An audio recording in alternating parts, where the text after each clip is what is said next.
Now, it's often translated as the ash tree, Yggdrasil.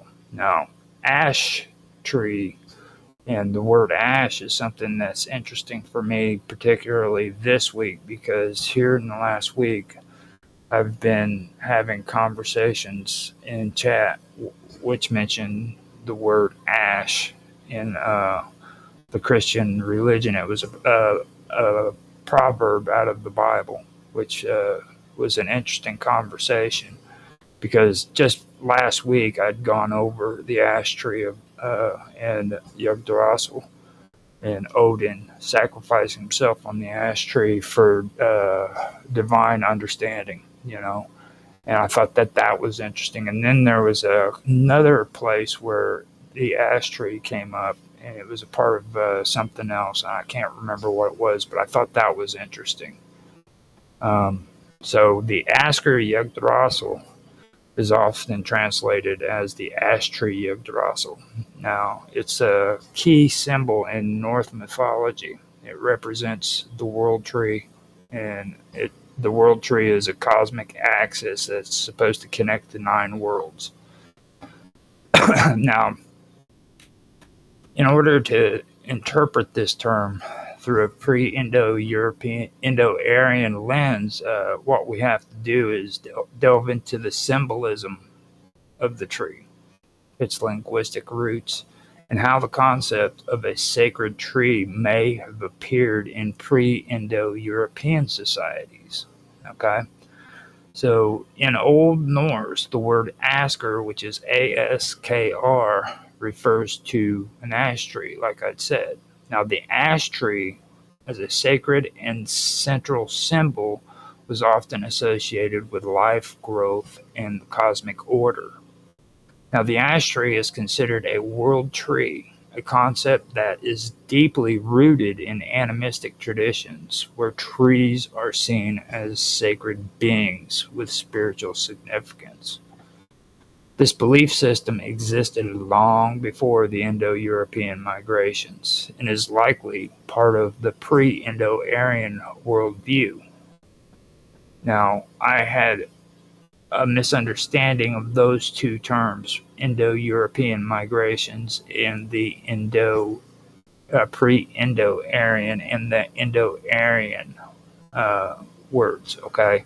At one time, I thought that it was one and the same, and that what they had done is they wanted to be politically correct and they changed the name, but that isn't the case. There's actually two separate things going on there, you know what I mean? And I do want to point that out. So just so people are understanding that they're two separate things.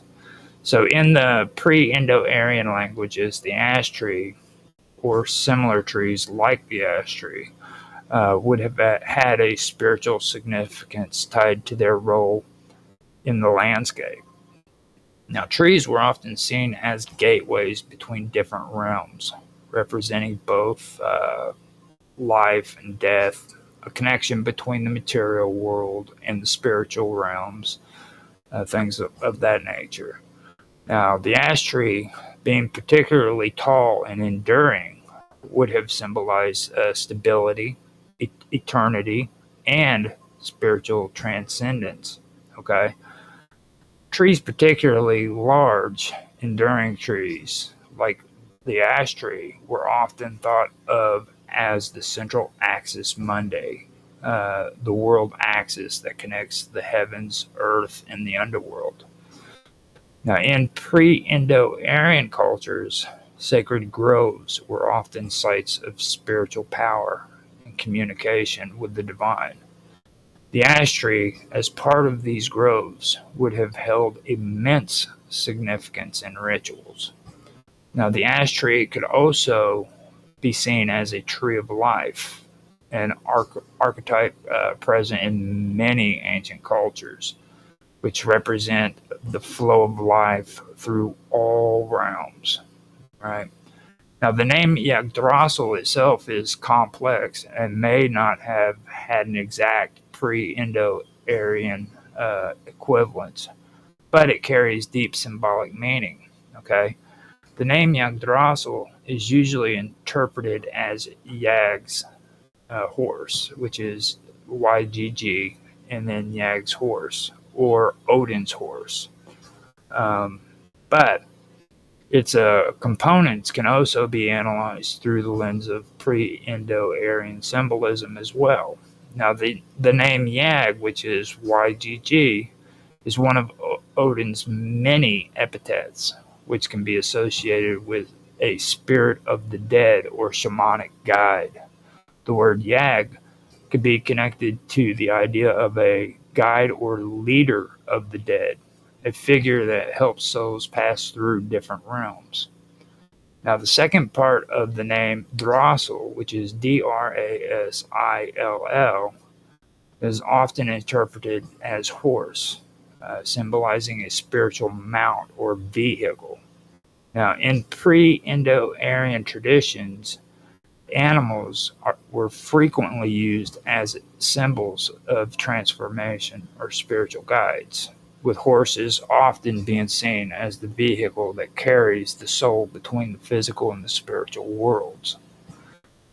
Now, pre-Indo-Aryan cultures likely had an axis mundi that was a tree or sacred structure connected to heavens, earth, and the underworld. Now, this would be the center of the world where all realms intersected. The world tree served as the focal point of existence, much like the sacred tree or mountain in pre-Indo-Aryan belief systems.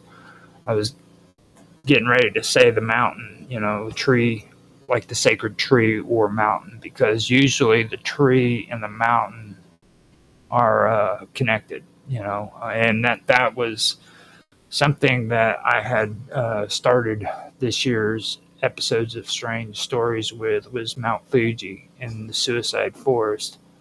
And like whenever I go through this stuff and I hear about it and the connection between the mountains and the trees, it just kind of it resonates on that whole story. You know what I mean? So if you guys ever get a chance, go back over to Strange Stories, watch my first episodes this year for that, because I was talking about Mount Fuji and the Suicide Forest.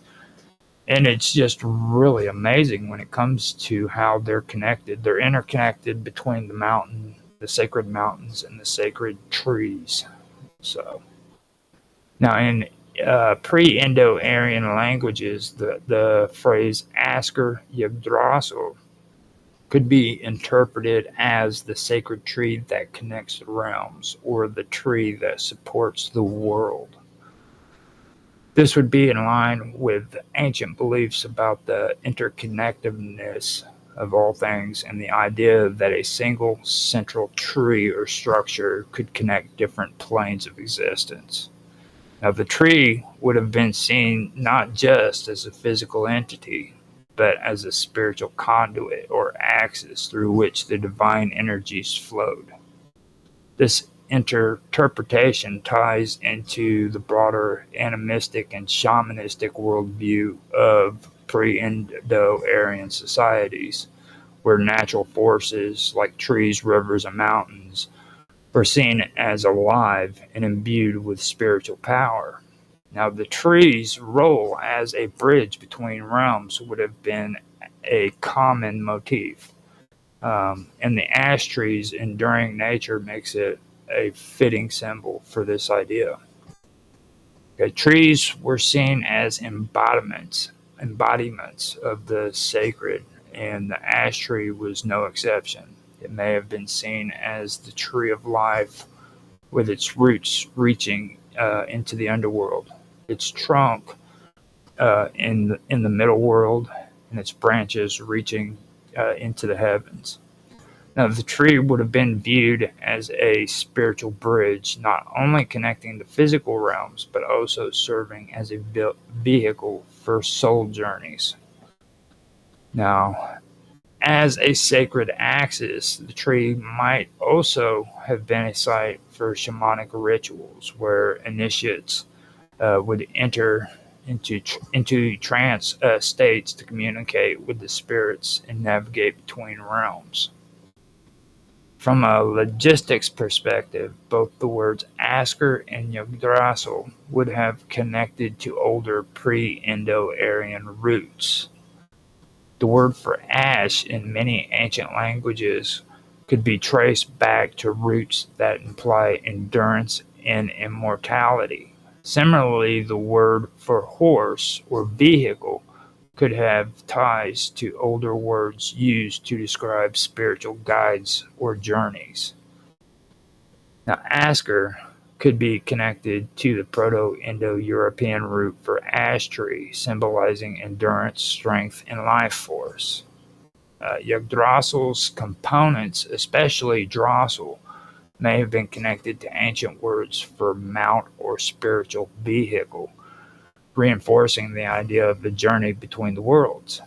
Now, the pre-Indo-Aryan interpretation of Asker Yggdrasil centers on the ash tree as a sacred spiritual axis that connects the physical and spiritual realms. The tree serves as a conduit for life, death, and rebirth, while also symbolizing cosmic stability. In the context of pre-Indo-Aryan beliefs, this tree would have been revered as the center of the world, connecting humans with the divine and the forces of nature, and providing a means for spiritual journey and transformation.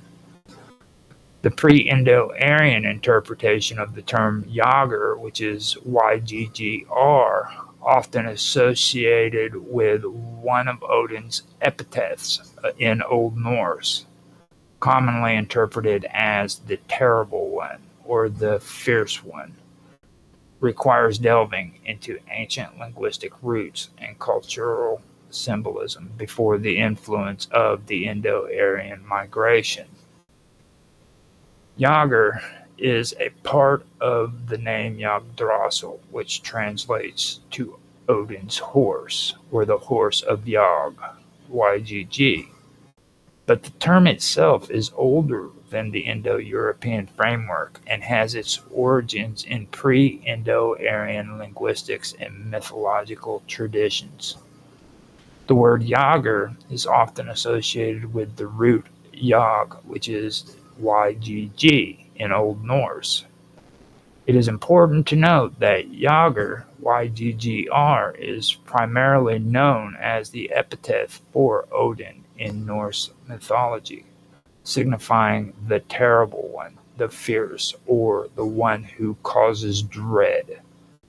The Yager epithet appears in several places in the poetic Eddas, such as in the Havamal, where Odin himself refers to his name, Yager, YGGR. However, from a pre-Indo-Aryan perspective, we would be looking at Yager as a part of a broader animistic or shamanistic tradition that predates the Indo-European migrations. This term could have a deeper and more primal meaning related to spiritual power or divine wrath rather than merely a terrifying warrior aspect. The term Yager, YGGR, could be understood through pre-Indo-Aryan culture contexts in several ways.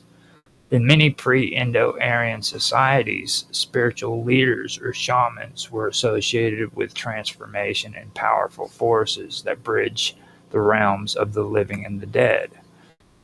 The Terrible One might have referred to a shamanic figure who was both feared and revered for their ability to connect with the spiritual and or underworld realms.